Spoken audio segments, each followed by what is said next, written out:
The following podcast contains true stories of sex, kink, gender, or body image. Thanks for being a consenting adult, because here we go. All of my life, I've never fit, but I won't complain and I won't quit. I am enormous, get used to it. Everyone tells me I'm too much. Maybe it's just you're not enough for me. Can't you see? I'm the kind of woman I'm supposed to be. Hey, my vagina is 8 miles wide. Absolutely everyone can come inside. If you're ever frightened, just run and hide. My vagina is 8 miles wide.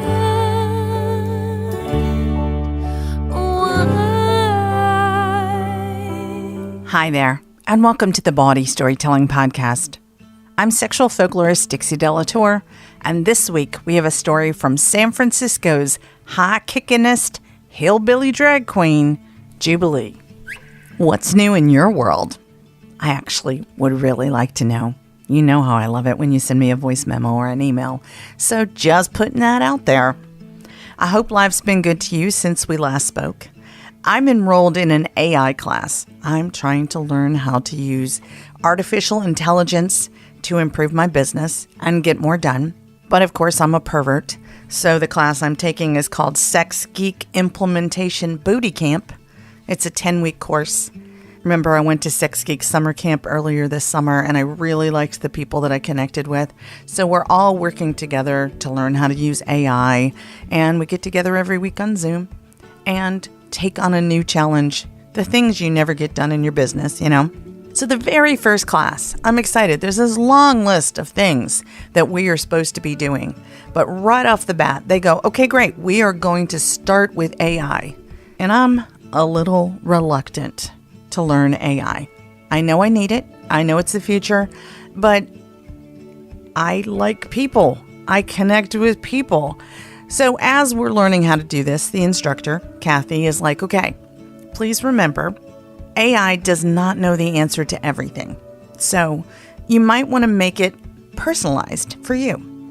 We create accounts in ChatGPT, and as we're setting it up, Kathy says, let's teach it your voice. So it will be less intimidating to you if you give it a name. Just let it know what the name is that you're going to call it. And that way it'll feel more personal as you write. And I'm sitting here in my office going, well, what am I going to call it? Well, what am I going to name it? And I look up on my shelf and there's Fisty the Muppet. The Muppet that was a custom Muppet of me given to me a few years ago on stage. And I type into ChatGPT, is it okay if I call you Fisty the Muppet? And ChatGPT comes right back with, sure, Fisty, how can I help you today? And I'm like, no, you're Fisty. I'm not Fisty. Not the best first note. It's getting better. I'm trying. And wouldn't it be great if I got more achieved? Because it's really frustrating to be the bottleneck for everything you want to accomplish in your life. So I'm trying. I do yell at my computer quite a lot, but I'm doing the work. And we'll see how that turns out. As you've heard me say over the last couple of months, I really want to take the show out on the road.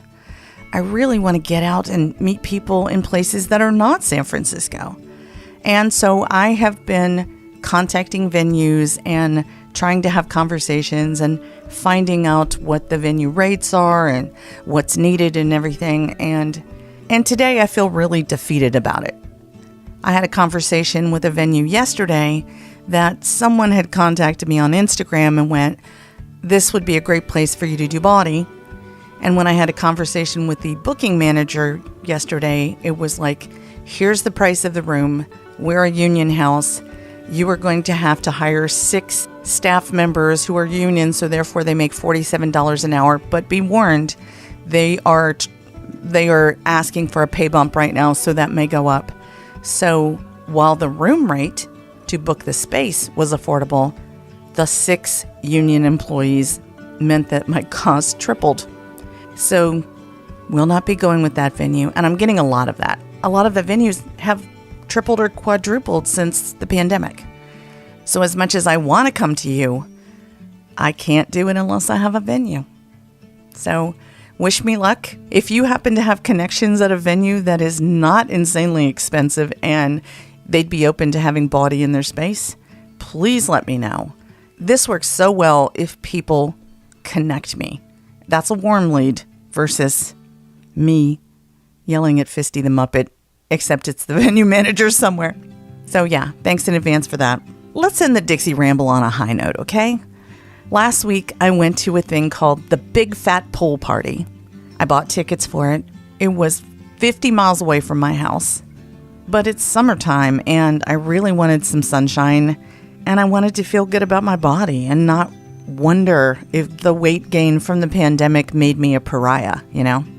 And the morning of the event, I just sat here and just kept stalling out. What if nobody likes me?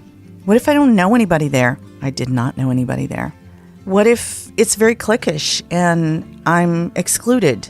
All the things you say to yourself that stop you from walking out the door. I've had people say to me, I can't believe you have that problem. But I do.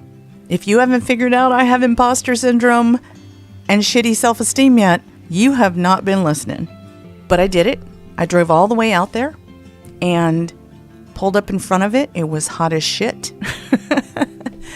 It was hot as shit, and I walked in, and it was 30 big bouncy bodies splashing around in a pool. Lots of pizza, lots of snacks. And I just took off my kimono, my beach covering, and I waded into the pool. And immediately, everybody made me feel like family. People started talking to me. One person recognized me and said, "Aren't you Dixie who does Bawdy storytelling?" And everybody else went, "What's that?" So I got a bunch of new podcast listeners probably, but mostly I just had a great time splashing around with people. There was a plus-size dance instructor who led us all in dances. It's a story on my Instagram if you want to see it, and it was a very popular post because who doesn't want to watch a bunch of big, beautiful people just owning their shit? I had the best time, and I was invited to like 5 or 6 more ongoing plus-size events. Are we allowed to say plus-size? I don't know what language we should use. I prefer to call myself fat. I was invited to a lot of fat events, like a weekly fat swim or the monthly dance party, which is called Big Thick Energy.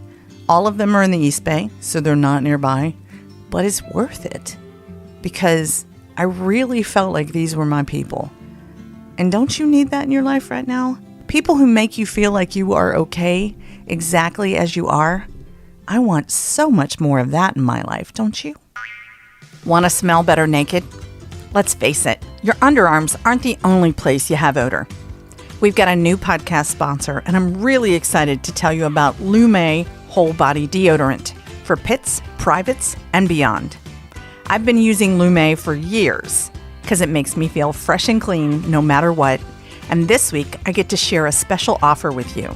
New customers get $5 off Lume's starter pack by using the promo code Dixie at lumedeodorant.com. Lume was created by an OBGYN who discovered and proved in clinical testing that the vagina is not to blame for day-to-day odor below the belt, and that normal BO was being misdiagnosed and mistreated. So she developed Lume, a uniquely formulated pH-balanced deodorant. It's aluminum-free, skin-safe, and clinically proven to control odor for up to 72 hours. How? Unlike some deodorants that try to mask odor with a fragrance, Lume is formulated and powered by mandelic acid to stop odor before it starts. It's more like a pre-odorant.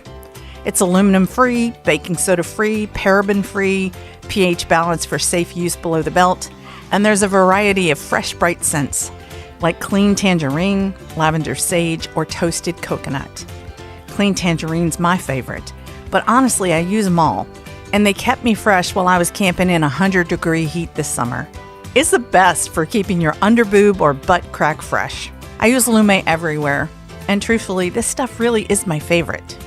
It's a whole body deodorant, the first of its kind, and Lume is seriously safe to use anywhere on your body, from your armpits to your underboobs to your thigh folds to your belly button to your feet to your vulva.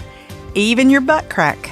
As a special offer for Bawdy storytelling listeners, new customers get $5 off a Lume starter pack with code DIXIE at lumedeodorant.com. That's over 40% off your starter pack. Lume starter pack is perfect for new customers like you. It comes with a solid stick deodorant, cream tube deodorant, and 2 free products of your choice, like their mini body wash and deodorant wipes, plus it includes free shipping. It's hot out there, but you can control body odor anywhere with Lume deodorant. That's spelled Lume. And you'll get $5 off your starter pack at lumedeodorant.com. There's a link in the show notes. And remember, use promo code Dixie for $5 off. For the first time, I'm going to be teaching my workshop, How to Be Fascinating, Dixie's secret system for brilliant storytelling. And I'm going to be doing it live and in person. The whole class will be taught in one full day, and it'll be hands-on. I'll answer every question you have about storytelling. Here's a review of my storytelling workshop from the infamous supernova of kink, Midori. Dixie's coaching is brilliant. Her unique method will totally boost your storytelling skills. Whether you're telling sexy tales of bawdy storytelling, incorporating narrative into your corporate presentations, or just want to gain confidence in public speaking, take her class. It's one full day, Sunday, October 1st, and it'll be happening in Soma in San Francisco. There's a link in the show notes, and spots are selling fast, so register now. I'm so excited about this week's storyteller. I was watching TV, and they were featuring Drag Queens on Ice, which happens at Union Square in San Francisco, on the local news. And as this gorgeous drag queen, dressed in gingerbread, came scooching up to the camera and started speaking into the microphone, I saw the name underneath and realized that that gorgeous creature was Joe Wadlington, who is an award-winning writer and storyteller in the Bay Area. I immediately reached out to them, and luckily I got them to be on my stage earlier this year. I was over the moon, and when you hear this story, you'll know why. So let me tell you about this week's storyteller. Jubilee is the most creative, funniest, high-kickingest hillbilly drag queen in San Francisco. She's won titles such as Miss Cowgirl 2022 and Oaklash's Worst Dressed 2019. She starred in the critically acclaimed stage shows Harry Poofter and the Sorcerer's Rhinestone and Harry Poofter and the Chamber of Secretions. She also has a show called Happy Endings, which I appeared on earlier this year. It's a reading competition. Yes, reading off paper. I know I'm Southern and you think I can't read, but I did. And I won that night. I was so scared that before I got on Jubilee's stage, I raced to the bathroom and threw up and read my story aloud off paper and won the competition. Jubilee is an excellent host. Go check out Happy Endings if you can. It's at the Makeout Room in San Francisco. And meanwhile, she is performing all over the city. So watch for her name. This storyteller is Jubilee.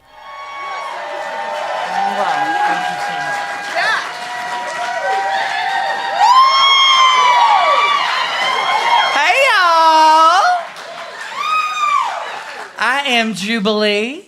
And I am a lily dippin', dick kissin', fairy flippin' gay boy. Yeah! I know. Y'all probably guessed that based on my minimal makeup. But I did not always know that. I did not always know. No, several life chapters ago, I was in Indiana being a fraternity president. And I was focusing all of my closeted HomoSuppression energy into pouring shots and hunting pussy. It is not the favorite chapter of my life, but sometimes we gotta go back to heal, right? So, tonight I'm going to share with y'all 5 letters to the last few women I hooked up with before I figured myself out. Are you ready? Thank you. Allison, when I think about hooking up with you, I think about the wet grass that I crossed on the way to the freshman women's dorm. I think about the rickety, twin, bunk bed that was your friend's that we defiled. But mostly I remember how surprised I was by your nipples. All the breasts I'd seen before then had looked exactly the same. Hollywood had lied to me. But now that I had passed this threshold of actually getting a bra off someone, I saw that your nipples were expressive. They had reach. And I, with enthusiasm, imagined a full life of pointy-titted ladies that would be at my beck and call. I'm sorry I fingered you so hard. The only genitalia I'd interacted with was my own dick, and you can really just wail at it. It is a simple machine. I was not yet accustomed to a more nuanced foyer, so I apologize for kind of like going in with like, here is the church, here is the steeple, open the doors and bruise your cervix. Like, I'm sorry. But thank you for gently removing my hand and laughing in a way that let me know I was doing it wrong, but not necessarily wrong forever, just wrong tonight. When I left you and recrossed that wet grass because the pledges were playing Death Cup in the informal and they needed a fourth, I remember holding my fingers aloft and being so surprised at how fleshy a smell could be and how much I liked the taste. Amber, you were a chain-smoking ballet major. And by this point, I had already seen enough women bobbing in my lap to no explosive end, despite their best efforts. So when I saw those long ballerina legs, I decided to flip the script. And I do not have to apologize for how I ate you out because you seemed to be loving it. Based on how you shoved my head deeper into yourself, based on how you yelled my name, as well as some other men's names that are not my name. You were really enjoying it, or enjoying all the free schnapps I'd given you, and wanted to keep this pathway of free peach schnapps alive. Either way, your game was fair. But you were on your period, weren't you? That is what was all over my face when I went back to the party, isn't it? It's okay. It's fine. It's understandable even. And as a malnourished ballerina, you perioding on my face is really a celebration of life, of overcoming. But I did want to know.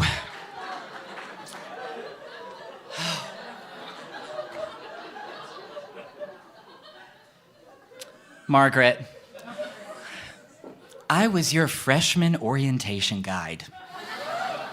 And I felt so guilty about exploiting the power dynamic that I had over you. But I still did it. Because you hung around me like this beautiful little gnat, and I can't thank you enough for wanting me. I can't thank you enough for making that want so public. When you told my fraternity brothers that you were looking for me, and they delivered you to my room, their sly smiles were the entire reason I owned boat shoes. Unfortunately, I was completely focused on straight men's approval instead of straight women's pleasure.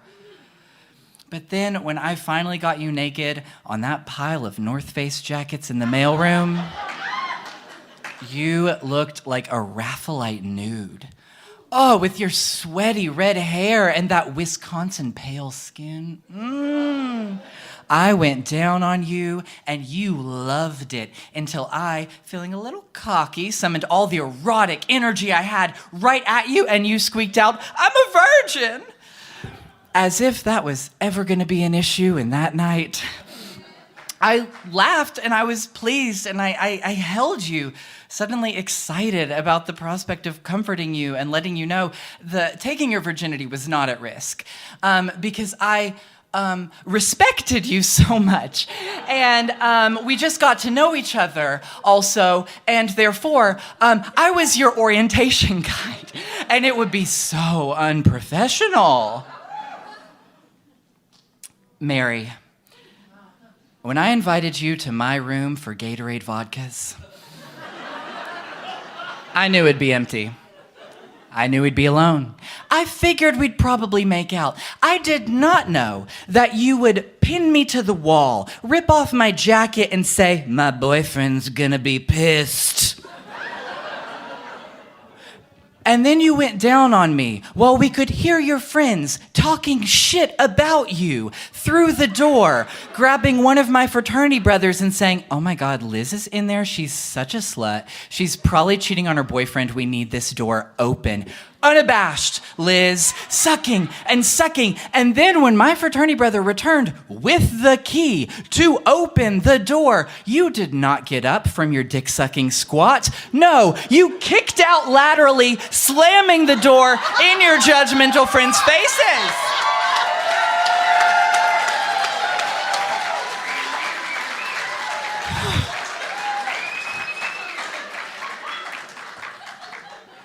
Previously, my fear of hooking up with women had been kind of a small, shameful stone that dominated my life. But it was never me, like, fearing for my safety until I met Mary. And she made me fear for my safety in a way that was, let me be clear, very hot. We made plans to meet the next week as soon as she'd broken up with her boyfriend. When Mary texted me, letting me know she was on the way, and I realized I would be losing my virginity tonight, I Febrezed both futons. I arranged my throw pillows, I drank 2 glasses of Southern Comfort, and I looked in the mirror like Annette Bening in American Beauty, and I said, "I will lose my virginity tonight." Mary came in like a tornado. My clothes were gone. She was on her knees, generating more saliva than I thought was possible. And doing some blowjob techniques that, I'll tell you all now, I started employing like 6 months later. So, Mary, thank you for that as well.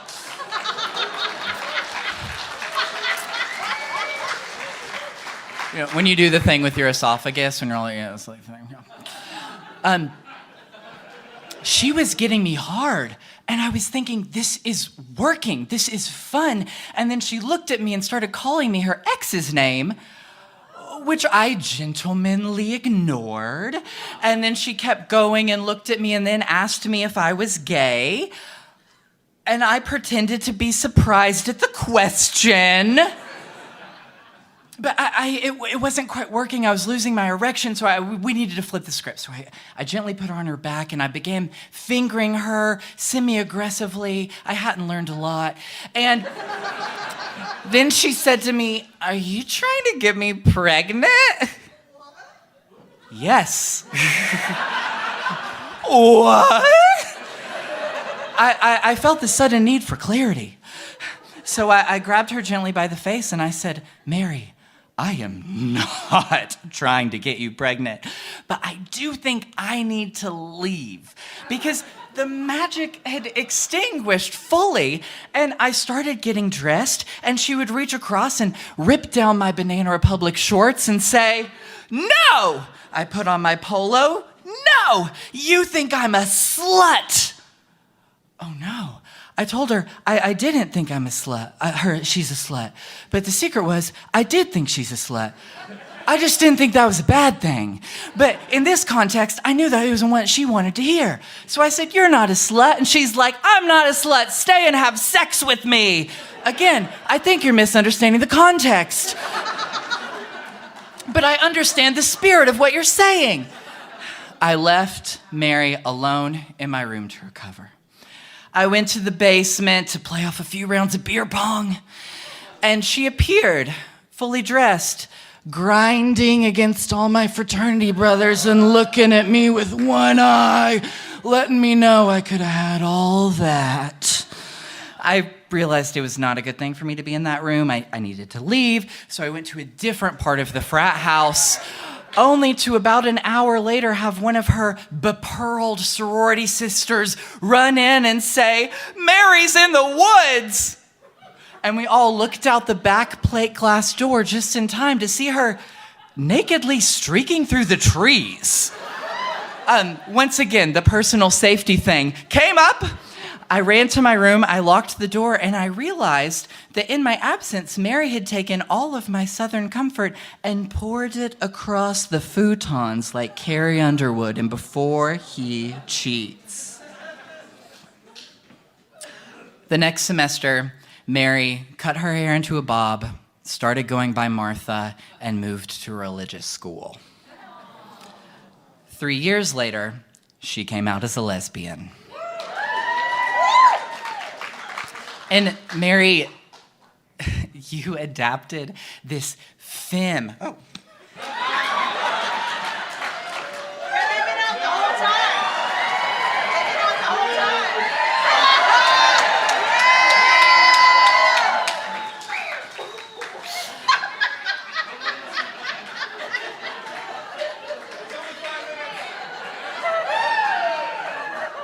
I'm demure.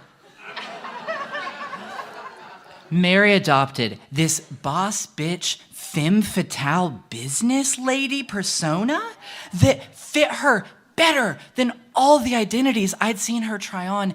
And sometimes I still go to her Instagram. Thank you for not blocking me, Mary. It would be very understandable for you to block me from your Instagram, just to see how she and her girlfriend and their dog are so happy. And they look like themselves.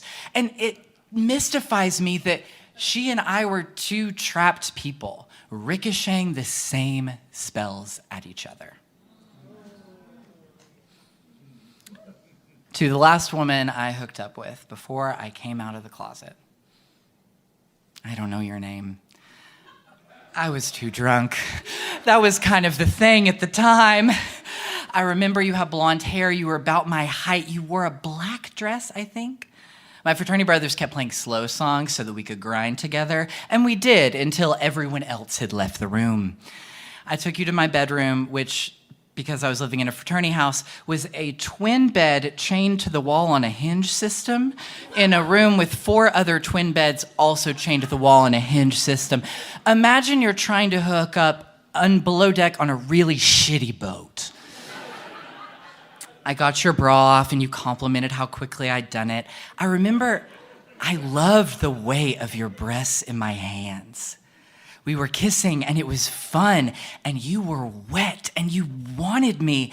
And I realized it was that moment when so many other men I knew would ask if they could fuck you, would pull off their boxers, would move to the next step. And I was in front of that threshold and I felt so tired. And I didn't want to cross it anymore. I held your beautiful breasts and we swapped tongues and then eventually you left. I did not rejoin the party. I kind of swaddled myself and curled into the wall, gently nudging the idea that maybe our last kiss was, for me, a very big goodbye.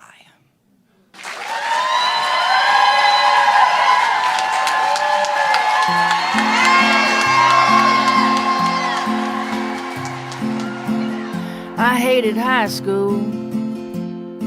I prayed it would end. The jocks and their girls, it was their world. I didn't fit in.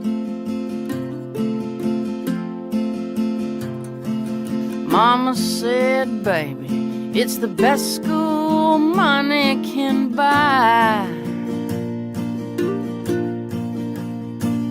Be strong, hold your head up.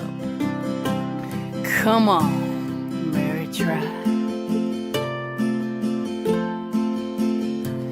I stole Mama's car on a Sunday. I left home for good. I moved in with some friends in the city in a bad neighborhood.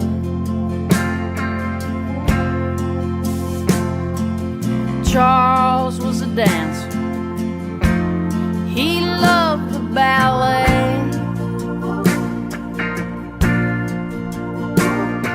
And Kimmy sold pot and red Kerouac and Hemingway.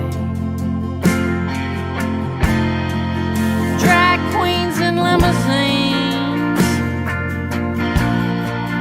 nuns in blue jeans,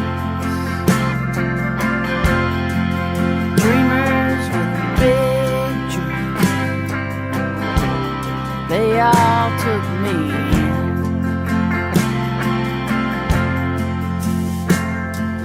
Charlie and I flipped burgers to cover the rent, and bourbons at happy hour for 35 cents. One day before work, we got drunk and we danced in the rain.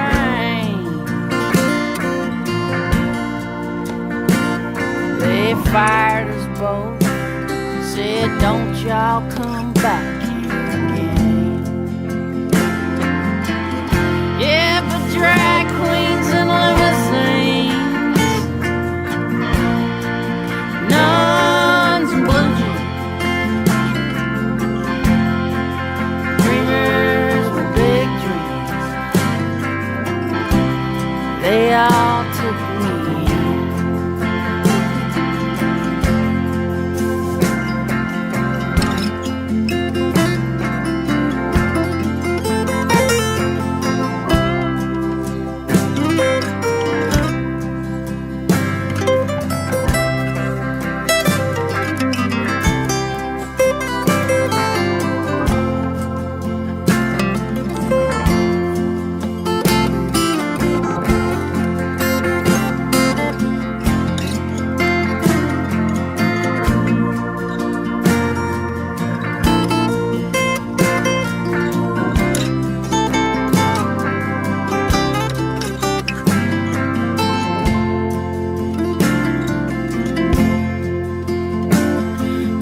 Daddy went to college, then he worked for the state.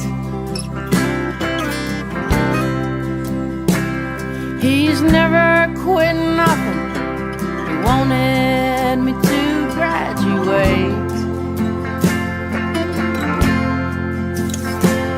My brother and sister both play in the marching band.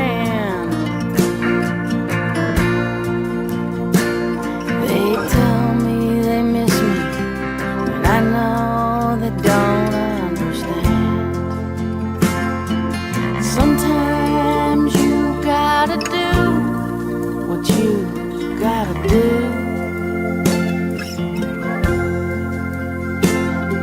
and pray that the people you love will catch up with you.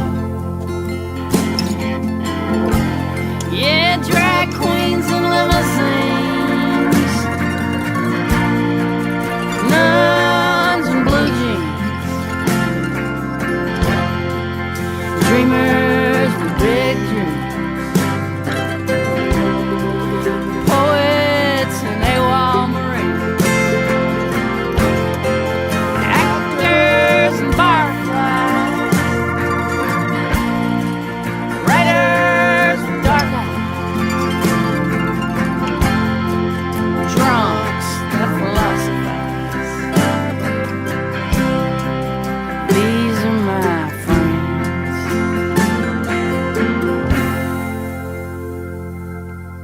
That was Drag Queens in Limousines by Mary Gaucher. And if you're wondering what all the hootin' and hollerin' was about in that story, Jubilee's high kicks had made her bustier slide down, and her titties were out for most of the story. We loved it when she finally realized it, but honestly, Jubilee, it really made the story better. Bawdy Storytelling's live show is back in San Francisco. We're kicking off Folsom Street Fair weekend with a 2-show Kink-tacular. A big curated rock star Bawdy Storytelling at 7 p.m. with kink legends like Milena Williams-Haas, Ray Spannon, and more, and music by Kat Robichaux of Misfit Cabaret. And it'll be followed by Bawdy Slam at 10 p.m., where you can put your name in a hat to tell your own 5-minute kinky story for fun and prizes. If you've ever wanted to be on Bawdy's stage, this is your chance. There's a link to tickets in the show notes, but they're selling fast, so get yours now. You know how when you listen to National Public Radio, they talk about their sustaining members? Those are the people who keep it going, and that's what Patreon supporters do for us. But recently, there was a glitch in the Patreon system, and it really hurt us. It meant that some creators, like Bawdy, lost up to 20% of their patrons. If you're a Patreon supporter, please check and see if your credit card was declined and get it going again. And if you're not a Patreon supporter, please join right now. Subscribe, become a sustaining member, and help us keep this thing going, because we're not National Public Radio. We don't have that kind of support. We're just a little bitty podcast that could really use some help right now. You can go to patreon.com/Bawdy and support us at whatever level you can. We're working on getting you live stream tickets for this next show, and we also have donation links for one-time donations like Buy Me a Coffee, Venmo, PayPal, and more. Every little bit helps right now. And thanks in advance. I appreciate you. Before we go, can I ask you to subscribe, rate, and especially review wherever you listen to podcasts? The easiest way to review this podcast is probably on Apple Podcasts.